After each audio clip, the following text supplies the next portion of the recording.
All right, let's go. Number 10. The Chaplin premiere footage. In 1928, Charlie Chaplin released a silent film called The Circus. At the Los Angeles premiere, a camera operator filmed the crowd arriving, the way crowds have always been filmed at premieres, for reasons that had nothing to do with the crowd and everything to do with the star. The footage was archival material of the least interesting kind. Faces in coats, hats, movement toward a door. Then, decades later, somebody slowed it down. In the background of that footage, a woman in a dark coat and hat walks across the frame. Her hand is raised. She is holding a small object cupped against the side of her head. Her mouth is moving. She appears to be speaking into the object in her hand, and she appears to be doing it while walking, without looking at it, without hesitating, with the unremarkable fluency of a person performing an action they have performed thousands of times. To any viewer born after 1990, the gesture requires no interpretation at all. It is instantly legible. It is the posture of a person on a mobile telephone. The clip went viral on that basis. Viral videos claimed she was talking on a cell phone in 1928, decades before mobile networks existed, decades before the first cellular call would be placed anywhere on Earth. The infrastructure did not exist. The towers did not exist. The concept of a handheld device carrying a human voice through the air to another handheld device was not a product, not a prototype, not a plan on a drawing board in any laboratory in the world. Historians answered the question quickly and unglamorously. The object was most likely an early portable hearing aid, a Siemens carbon amplifier device of the era, one of a small number of consumer products that required a person to hold something to the side of their head in public. The explanation fits the object. It fits the period. It fits the woman's clothing, her age, her manner. The explanation is almost certainly correct. What makes the Chaplin footage particularly unsettling is not the possibility that the woman was a traveler. She was not. The footage does not support that reading, and no serious analysis has ever claimed it does. What makes it unsettling is that the clip resurfaces every few years anyway, and it resurfaces for a reason that has nothing to do with hoaxes and everything to do with the archive itself. A woman in 1928 performed a gesture that meant one thing in 1928 and means something entirely different now. The gesture did not change. The film did not change. What changed was us. Somewhere in the intervening century, a common human posture acquired a new meaning, and the old footage was retroactively translated into a language that had not existed when it was shot. This is the template. This is the shape every case in this list will take, in one form or another. An ordinary record, made without intention, examined later by people equipped with knowledge the maker did not possess, yielding something the maker never put there. And the question that the Chaplin footage raises is not whether the woman was from the future. The question is, what else is sitting in the archives of the last 100 years, in the backgrounds of crowd shots, in the margins of photographs nobody has slowed down yet, waiting for the decade in which it will finally look like something. The woman walks out of frame after a few seconds. Nobody has ever identified her. Nobody ever will. She was there for a film premiere, and she left behind a gesture that would take 3 generations to become suspicious. Number 9. The Man at South Fork Bridge. In 1941, in the interior of British Columbia, a small crowd gathered for the reopening of a museum near South Fork Bridge. Someone photographed the gathering. The photograph is unremarkable in every way a photograph can be unremarkable. It is grainy. It is poorly composed.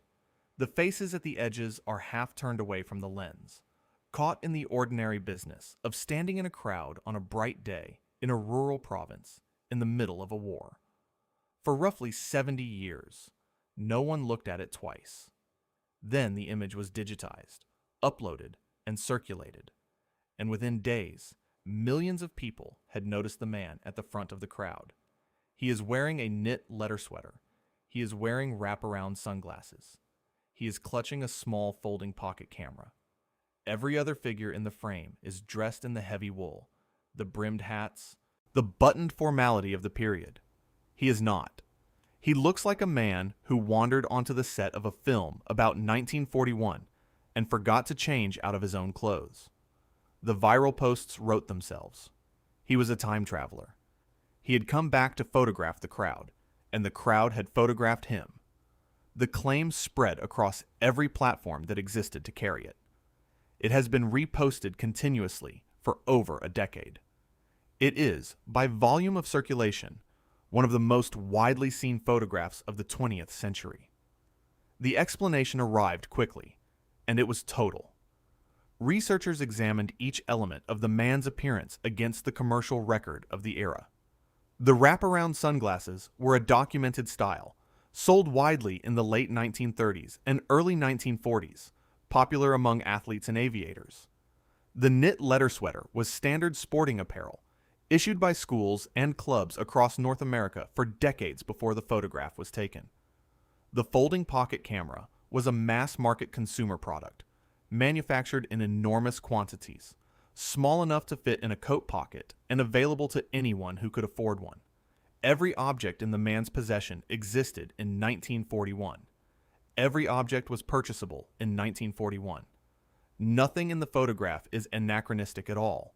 He was not from the future. He was a man in casual clothes, standing among men in formal ones. What makes the South Fork Bridge case particularly unsettling is not the photograph. It is what the photograph reveals about the people looking at it. The anomaly was never in the image. The anomaly was in the viewer.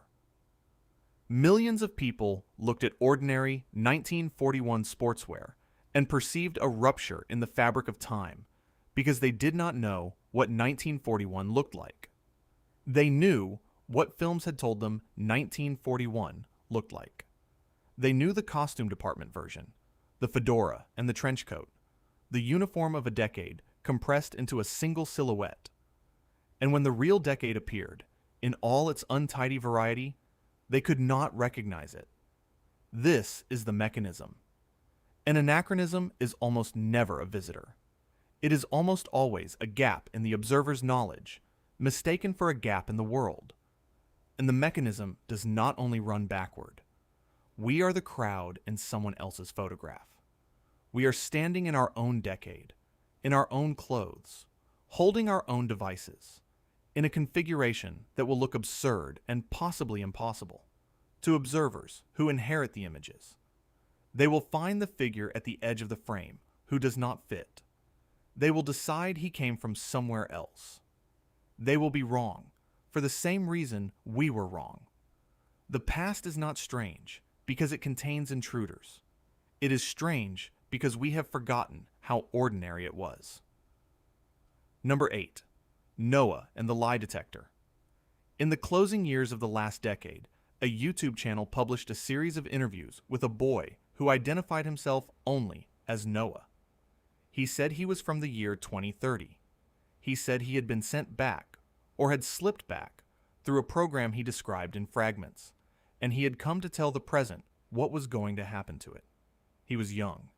His voice cracked in places that suggested a teenager, and he offered, unprompted, to prove it. The proof was a lie detector test, administered on camera. This is the detail that separated Noah from every claimant who came before him. Titor offered diagrams. The forum prophets offered walls of text. Noah offered an instrument. The footage shows the apparatus, the cuff, the wires, the operator, the reading. It shows a boy answering questions about the year 2030, while a machine watches his body for the physiological signature of deception. And it shows the machine, according to the channel, finding none. His face was blurred into a smeared pixel haze. His voice was robotic, and pitch shifted into something flat and inhuman. Both choices were presented as protective measures, the necessary concealment of a witness at risk. Both choices also removed the two channels through which a human audience normally detects a lie. You cannot read a face that has been dissolved into squares. You cannot hear hesitation in a voice that has been stripped of its harmonics and rebuilt by software. What Noah predicted was specific in a way the older claimants had avoided. He named presidential election outcomes. He described technological developments with dates attached. He spoke about the near future, the way a person speaks about a memory, in the past tense. Casually, as though the answers were already settled, and he was simply reciting them. The channel was later widely identified as scripted entertainment produced by a media company. The format was a product. The boy was a performance. The interviews belonged to a catalog of similar interviews, filmed with similar blurring, narrated in similar synthetic voices, released on a schedule. What makes the Noah case particularly unsettling is not that it was fabricated. Almost everything on this list is contested, and much of it is invented. What makes it unsettling is the object at the center of it. The lie detector was presented as authentication, and it proved nothing. It has never proved anything. Polygraphy is not admissible as evidence of truth in most American courts. It measures perspiration, pulse, and respiration, and it infers deception from stress, which means it detects nervousness in the honest and rewards calm in the practiced. Its scientific status has been contested for the better part of a century.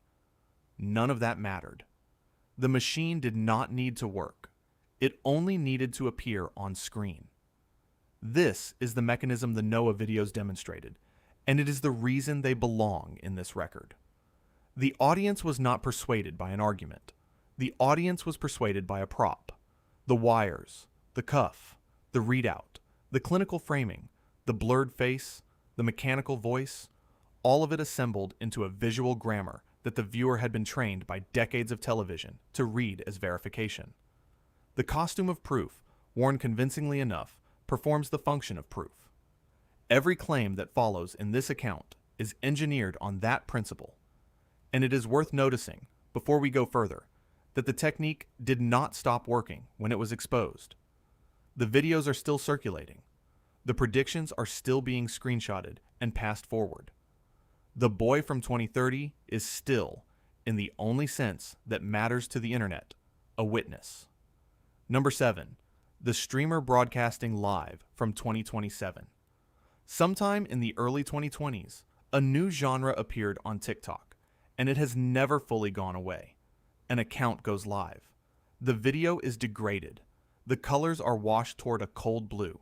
The audio carries a layer of static crackle, and the frame stutters at intervals that feel deliberate because they are. The person on camera explains, in the tone of someone with very little time, that the transmission is being sent backward from the year 2027. They say the connection is unstable. They say they may be cut off. Then they begin to warn. The warnings are always the same shape. A storm is coming. A serious one, unlike anything in recent memory, striking a coastline in a season when storms strike coastlines. A public health scare is coming. An outbreak, a pathogen, a wave of illness moving through a population, arriving in a period when illness moves through populations. Prepare, the broadcaster says. Remember that you were told. These accounts accumulate followers by the hundreds of thousands. They accumulate comment sections filled with people recording the date on which they watched.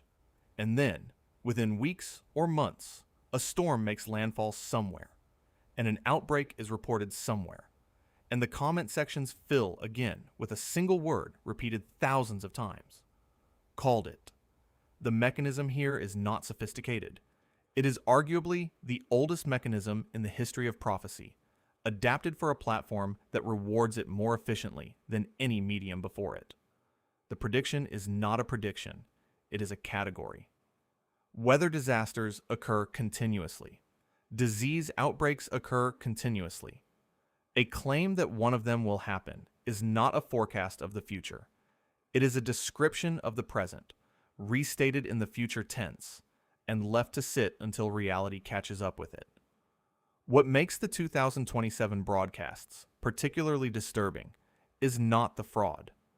It is the role the degradation plays. The static, the blue cast, the dropped frames, the artificial glitching. In any other context, these are the signatures of a corrupted file. They are what bad video looks like. And yet on these accounts they function as credentials. The audience does not interpret the damage as evidence of poor production. The audience interprets the damage as evidence of distance, as proof that the signal has traveled through something and been injured on the way. The worse the image, the more authentic the transmission.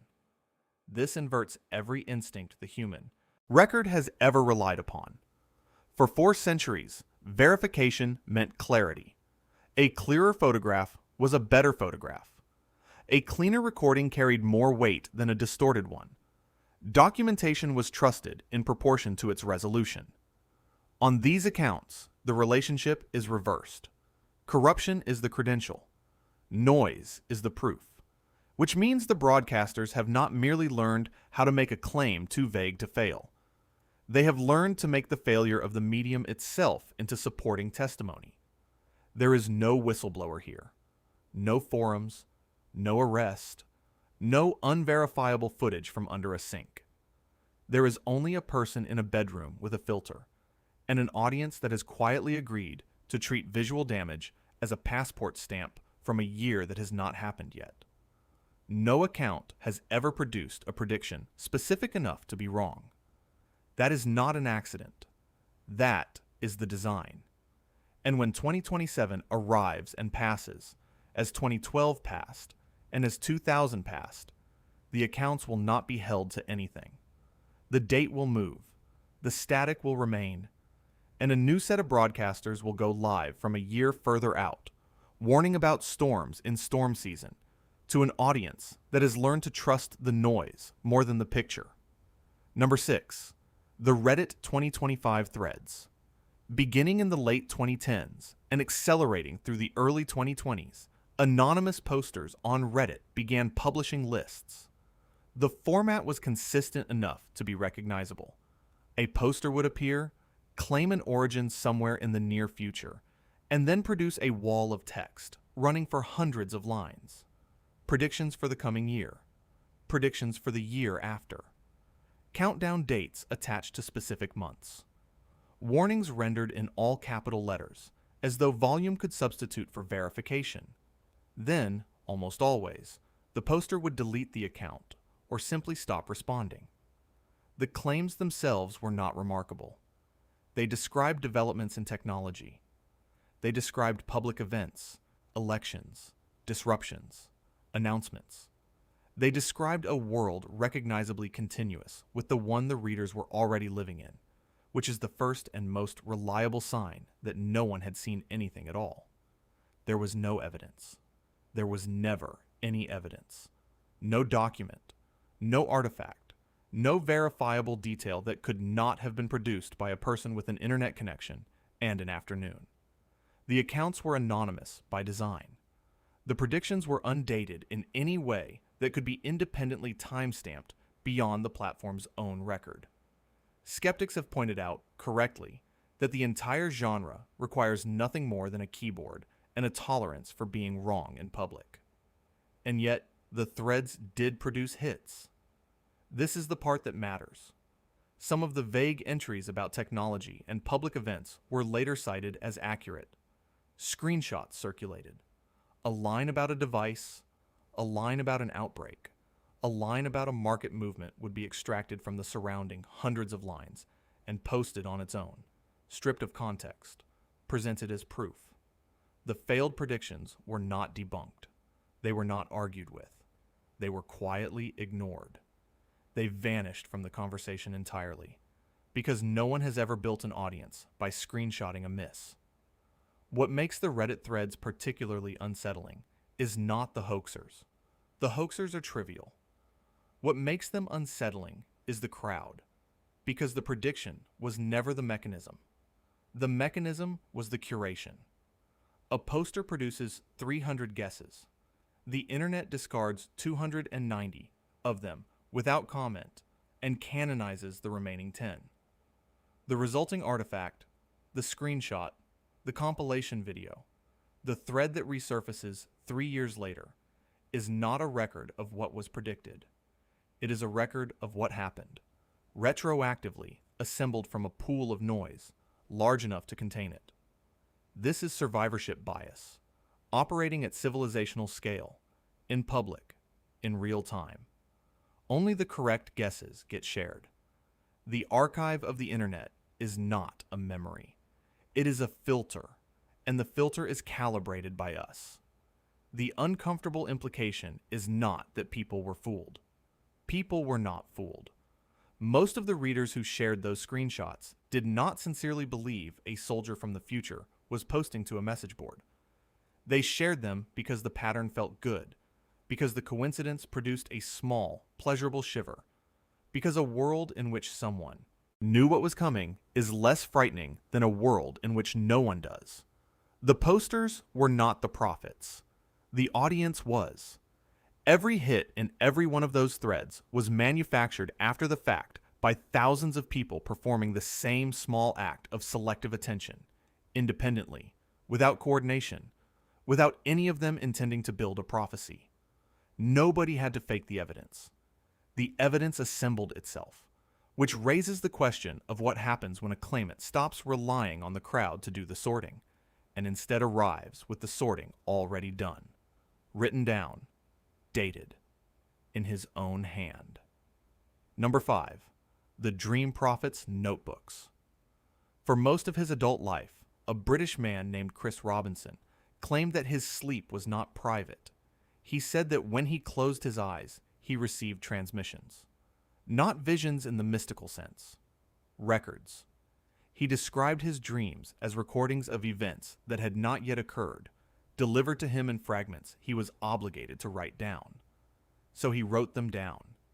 He kept handwritten dream journals, dated entry by entry, filled with scrawled notes in the unsteady hand of a man writing in the dark. He added sketches in the margins, shapes, rough figures, arrows, the outlines of buildings and vehicles he said he had seen. He recorded disasters. He recorded attacks. He recorded fires, crowds, aircraft, water, smoke. And then he went back to sleep, and the next night he wrote again. What separates Robinson from every anonymous poster and every glitching transmission is the paper. He did not ask anyone to trust his memory. He produced physical documents, written before the fact, dated before the fact, available for inspection. His supporters said the notebooks foretold events that later occurred. They pointed to entries that preceded headlines by days, sometimes weeks. They pointed to sketches that resembled photographs published afterward. They said the archive spoke for itself. This is the strongest form of evidence any claimant in this field has ever offered. It is also, on close reading, the weakest. Because the skeptics who examined the notebooks did not find fraud. They found something more ordinary and more instructive.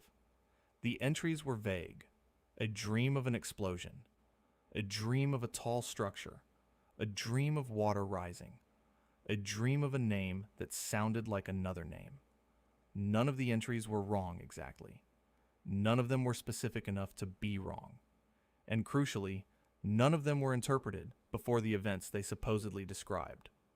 The interpretation always arrived afterward, once the world had supplied a headline to match the sketch too. This is the mechanism. It has a name. It is called retrofitting, and Robinson's notebooks are the clearest example of it ever assembled by a single person acting in apparent good faith. A loose note is written. An event occurs.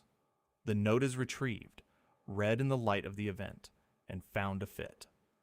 The fit feels like proof because the paper is older than the news.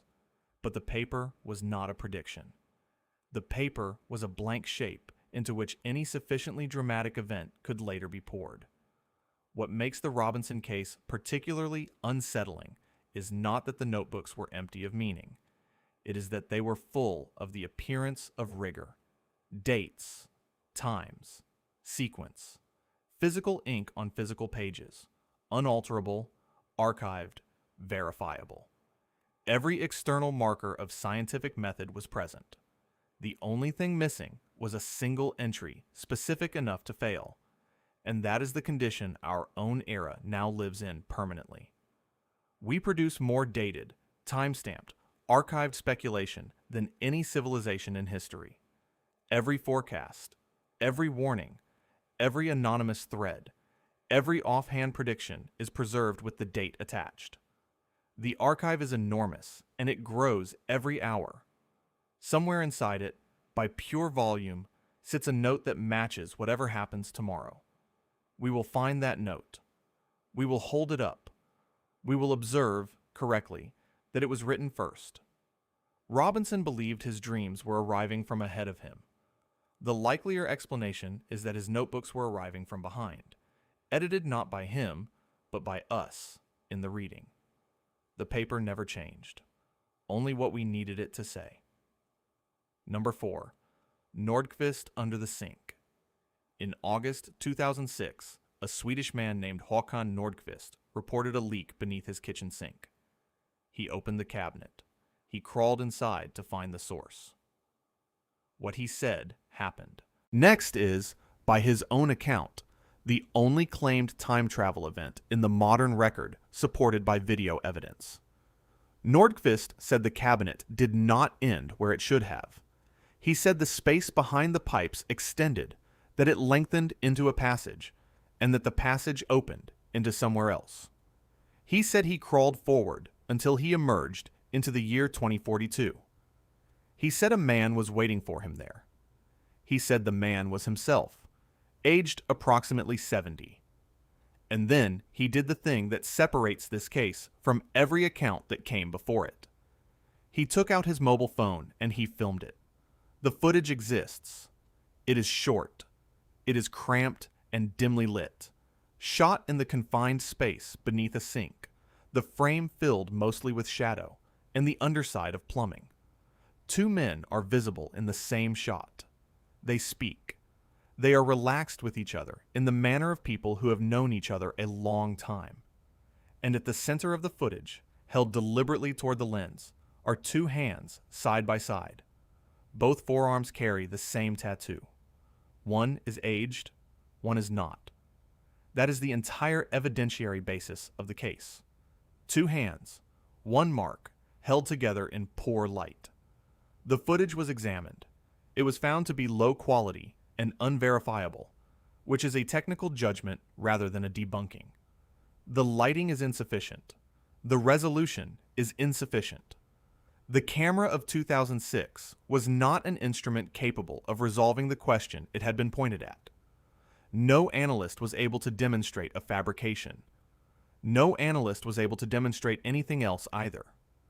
The footage sits in the category of evidence that cannot be authenticated and cannot be dismissed, which is the most useful category a hoax can occupy. Then the story spread. It spread quickly, and it spread widely, and it was eventually identified as having moved through channels of viral marketing. The account of a man who crawled under his sink and found his own old age had been in circulation as a promotional artifact. What makes the Nordfist case particularly unsettling is not the footage. It is the tattoo, because the tattoo was the innovation. Nordfist did not offer documents or diagrams or technical claims that could be checked against physics. He offered a body. He offered a mark on skin, the one form of identification that reads instantly, that requires no expertise to evaluate, that a viewer can verify in a single glance without knowing anything at all. Two forearms, one symbol, proof that requires no thought, and it worked. The matching tattoo gimmick became a template. It was reused. Claimants who came after Nordfist adopted the same gesture, the same framing, the same held-out hands, because the mechanism had been demonstrated to function on an audience. The hoax had produced not a story, but a format. This is how the genre actually propagates. Not through evidence, but through technique. A method that generates belief is discovered by accident, tested in public, refined, and inherited. The claimants do not need to coordinate. They only need to have seen what worked. Nordfist filmed his own forearm in the dark under a kitchen sink. He produced no verifiable record of the future. What he produced was a tool, and the tool outlived the story, and it is still being used by people who have never heard his name. Number 3. Andrew Basiago and Project Pegasus. Andrew Basiago is a lawyer. He is educated, articulate, and entirely willing to be named. He does not post anonymously. He does not hide behind a pseudonym, a blurred face, or a distorted voice. He has given his account under his own name, on camera, to interviewers who were openly hostile for the better part of 2 decades.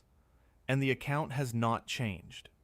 He claims that as a child, in the early 1970s, he participated in a classified United States government time travel program called Project Pegasus.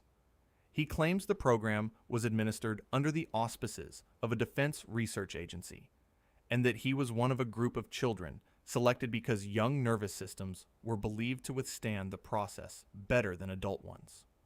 He claims he teleported. He claims he witnessed both future and past events. He claims he was present, in some capacity, at moments of historical significance, and that he observed political outcomes years before they occurred. He describes the mechanism in sensory terms. He describes stepping through a shimmering plasma curtain. He describes the sensation as an electric tingling across the skin, not painful, not violent, more like a static charge passing through the body from the outside in. He describes the disorientation on the other side. He describes the return. No evidence has ever supported any part of this. No documents. No corroborating personnel records. No physical apparatus. No independent witness who was not also a claimant. Every request for verification across 20 years has produced the same result. Nothing. And yet the claim has not weakened. It has strengthened. This is the mechanism worth examining. What makes the Basiago case particularly unsettling is not the claim itself. It is what the claim reveals about how belief actually forms. Because the ordinary hoax has a short shelf life. The anonymous forum poster goes quiet. The glitching video gets debunked in the comments. The blurred child with the pitch-shifted voice is traced back to a media company within a season. But Basiago did something different. He stayed. He kept talking. He answered follow-up questions in year 11 that referenced details he had given in year 2, and the details matched. He added texture without contradicting himself. He built a body of testimony rather than a single artifact, and audiences read that duration as evidence. Not consciously. Nobody watching decides that persistence constitutes proof, but the instinct is old and deep and difficult to argue with. A liar gets bored. A liar gets caught in his own architecture. A liar does not spend 20 years maintaining a story that has brought him ridicule and no money worth having. So when the story survives 20 years, some part of the listener quietly upgrades it from claim to account. This is the error. Consistency is not corroboration. A story repeated for 2 decades without variation is evidence of a good memory, or a written record, or a sincere and unwavering conviction. It is not evidence that the events described occurred. The most detailed and longest-running personal time travel narrative in existence contains exactly as much verifiable content as the shortest one. 0. Basiago continues to speak. He has continued to speak through the entire period in which the world he claims to have previewed was busy arriving anyway. And that is the quiet part. The predictions people credit to him are the predictions anyone paying attention could have made, delivered with the authority of a man who has never once flinched. We do not believe him because the story is provable. We believe him because he has not stopped telling it. Number 2, the Montauk Chronauts. At the eastern tip of Long Island, New York, on a spit of land called Montauk Point, there stands the shell of a decommissioned military installation. Radar towers, concrete bunkers, buildings that were built for a war that ended and then repurposed for a war that never began. The site is real. Its history is documented. And beginning in the late 1980s, a series of men came forward claiming to know what had happened underneath it. The alleged whistleblowers described secret time travel experiments conducted at Montauk, New York. Not theoretical work, not modeling or simulation.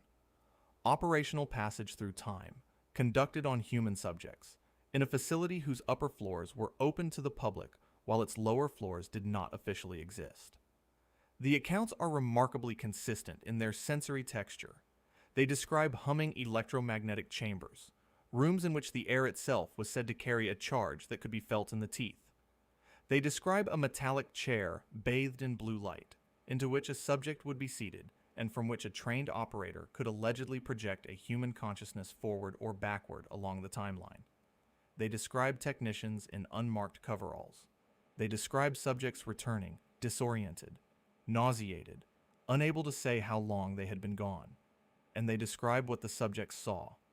The claims included seeing future geopolitical shifts and future technology, alliances that had not yet formed, borders that had not yet moved, devices that had no names yet because the industries that would build them had not been founded. The chrononauts, as they came to be called, were not sent to observe history. They were sent to reconnoiter the century ahead of them, and they came back with descriptions of a world their handlers could not verify and could not act upon. No documentation or credible sourcing has ever surfaced. Not a requisition order, not a payroll record, not a photograph of the chair, the chamber, or the light. The installation's records have been reviewed. They contain radar logs and maintenance schedules and the ordinary paper residue of a Cold War listening post. They contain nothing else. Every element of the Montauk narrative rests on testimony, and every piece of that testimony traces back to a small number of claimants who knew one another. What makes the Montauk case particularly unsettling is not the chair. It is what the story did after it was told, because the Montauk accounts did not require evidence to survive. They required only an atmosphere. The story fused Cold War paranoia with science fiction, and it did so at the precise historical moment when both were available in unlimited quantity. It arrived after 4 decades in which Americans had been told, correctly, that their government conducted classified experiments on citizens without consent. It arrived alongside a popular culture that had already trained a generation to imagine underground facilities, blue light, and men in coveralls. The claim did not have to be proven. It only had to be recognized. And it was. The Montauk narrative inspired an entire franchise of fiction.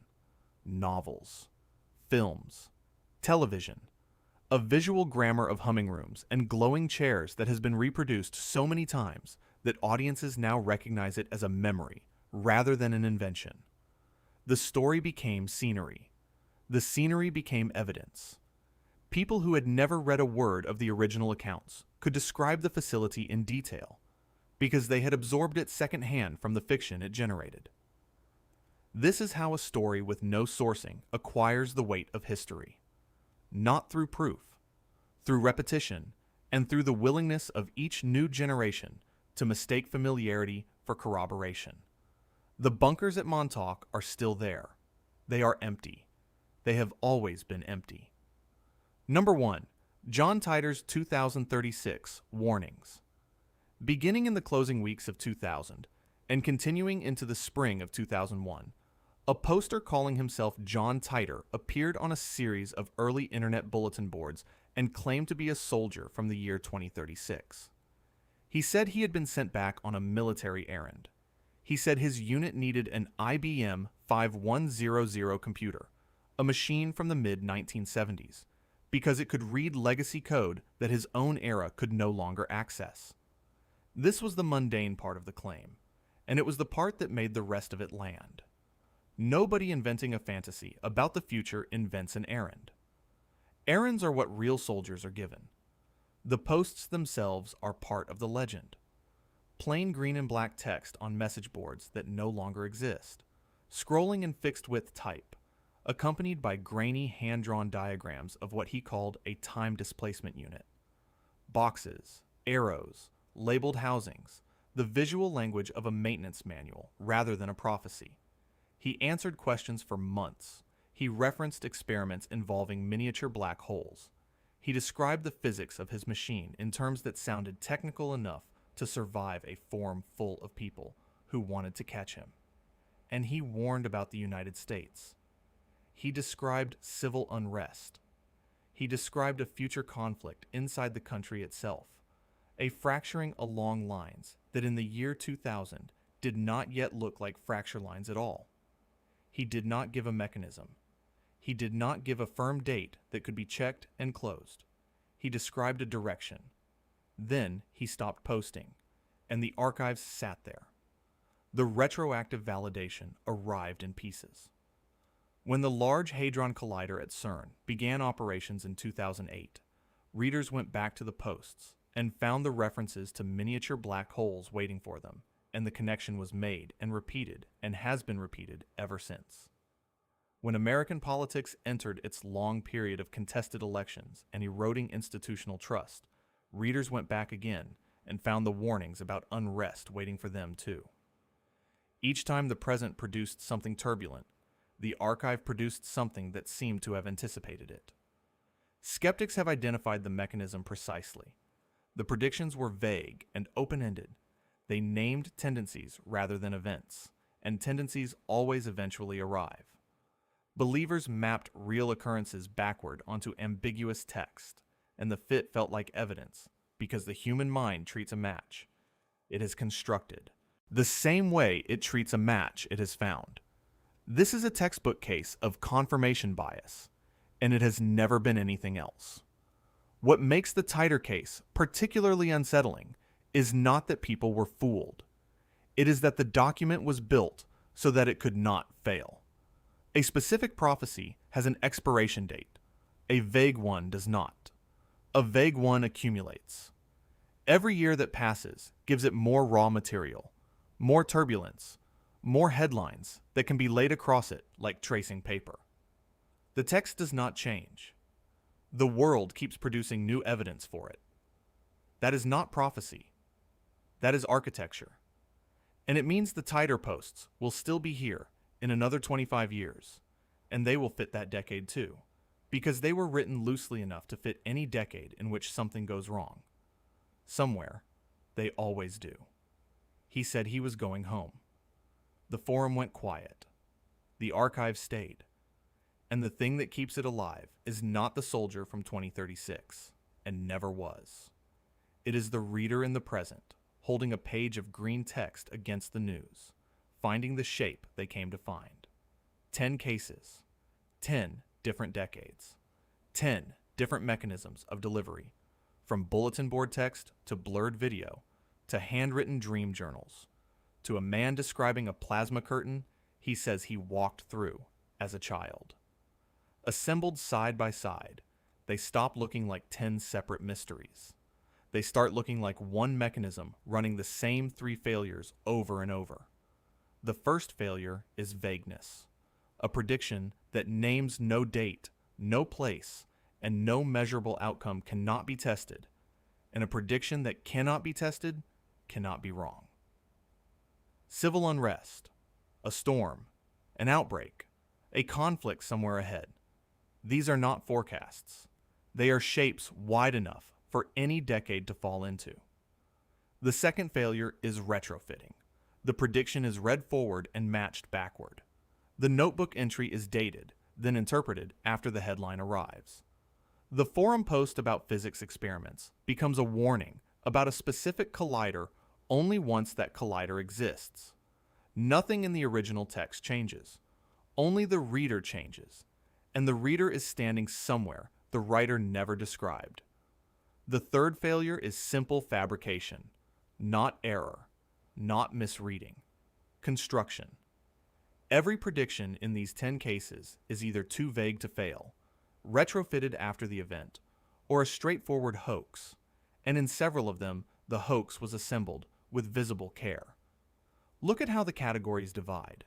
The archival cases were solved by ordinary history.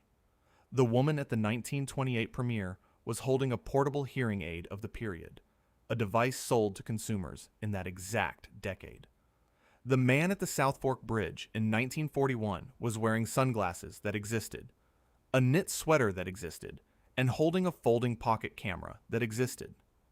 Nothing anachronistic was ever present.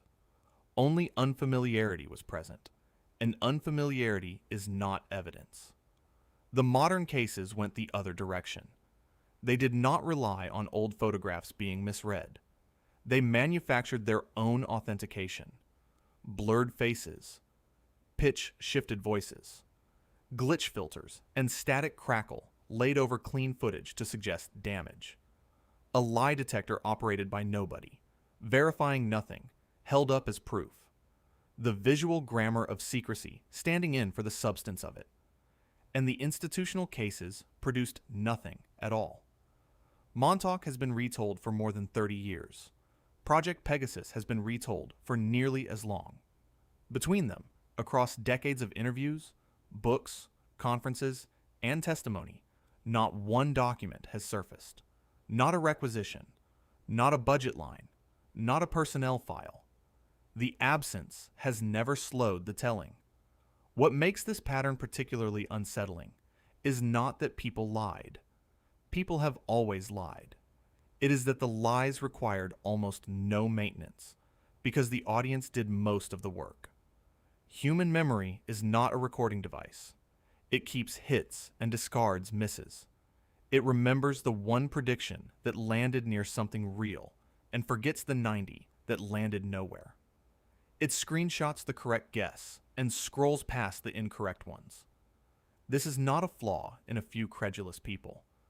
It is the standard operating condition of the human mind, and it means that any sufficiently long list of vague claims will eventually feel prophetic to the person reading it. These legends resurface every few years. They resurface because the mechanism that produced them was never dismantled.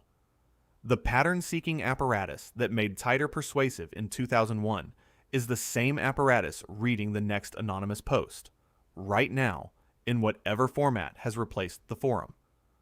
No one had to travel through time to write any of this. The stories were written from inside our own decade by people who understood exactly how we read. If you want to see more videos like this, click the video on screen now and make sure to subscribe.